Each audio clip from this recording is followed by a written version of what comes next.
ካብ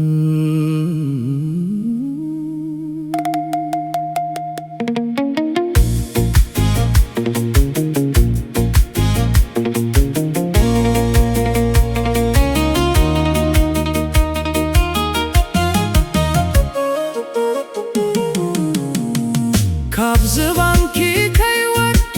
ዝፋን ፍቕርና ብትትኮ ይሓልፍ ነይሩ እቲ መዓልትና ድኽነተይ ከያክል ናይ ልበይ ካንዛ ሎሚ ስረሲእክዮ እቲ ጥዑም ዋዛ ኣባዶ ዝባይ ፍቕሪ ዘርያ ንስኺ ክትከዲ ንወርቂ ርአየት እልመት ኮይኑ ፍጻሜኺ ንሃብቲኪ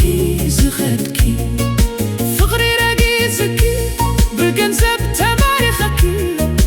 ኣብ ሕቦ ዓብዪ ሰብኣይ ጽላል ደሊኺ መሪስኪ ገንዘብ ፍቕረይ ረሲእኪ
بسلام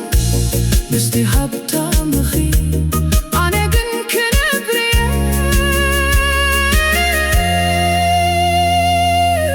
بكبرخي